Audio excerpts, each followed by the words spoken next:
First, we'll start with the elbow hyperextension wrap, and you want to add an anchor. Depending on the size of your patient, you'll add either 2 or 3 anchors. But because of the size of this patient, we just added 1. Same with the cleanup. You'll want to clean up with either 2 or 3 straps. But depending on the size of the patient, 1 anchor can do just fine. A fan was made prior, and the purpose of the fan is to actually prevent the hyperextension itself. You want to make sure that the anchors are well at the forearm and above the bicep. Have the patient in that comfortable position, not with their elbow fully extended, because then that negates the purpose of the wrap. And close this up, and it'll be closed up with, again, 1 anchor each, but if depending on the activity and size of the patient, 1 anchor can be just fine as well. And we assess pulse. Here we have a elbow compression wrap, and the purpose of this wrap is to provide some control of mild or moderate swelling and diffusion that can be caused by strains or ruptures. You want to start the wrap at the forearm and end at the bicep using either a crosshatch or a circular pattern. And usually you'll want to finish this off with some stretchy tape. And remember to put most tension at the bottom.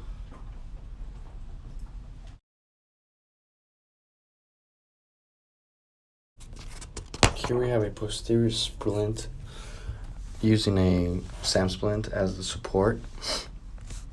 And the purpose of this technique is when an athlete or a patient has experienced some type of dislocation at the elbow or a fracture at the elbow, we use this technique to immobilize. Again, at first, you want to check their pulse at the distal end or furthest away from the heart, and you want to check their cap refill. You can do that by pinching the nail bed in the fingernails and seeing if the color comes back.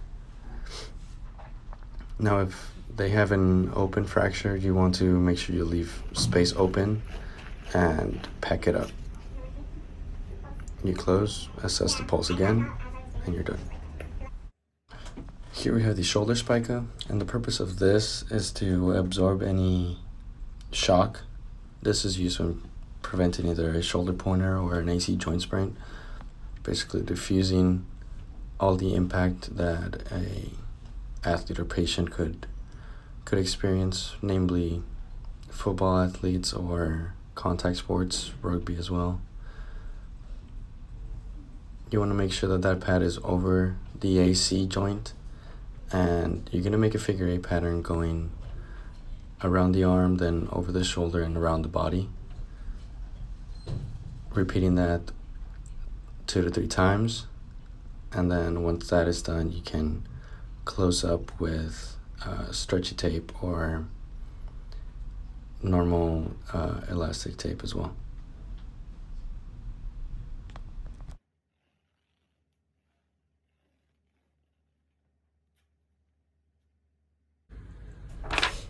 Now here's the 4S wrap, and this serves as mild to moderate support for treating either a sprain, a strain, or a dislocation of the shoulder. And this is an alternative version because once you go around the arm, across the chest, over the shoulder, you come down and you wrap around the elbow and towards the hand.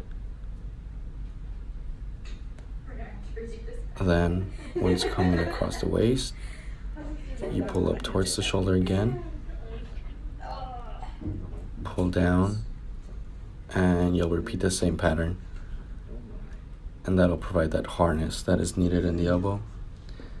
Now, you always want to make sure to leave some space for the assessing of pulse. That's going to be very important. You don't want to occlude anything. Close up with Powerflex. It's good to go.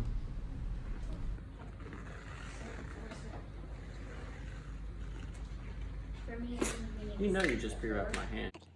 And finally we have the figure 8 wrap. This is used for an SE joint sprain, or more common, a stable clavicular fracture. And you'll start same as the shoulder spica, going around the arm, over the shoulder, and then coming through behind, under the armpit, and over the shoulder of the opposite arm. Then you'll repeat that same pattern on the other arm, and you'll repeat it either 2 to 3 times, making that nice X pattern right at the midline of the back. And once you are done with that, you'll want to close up with some power flex.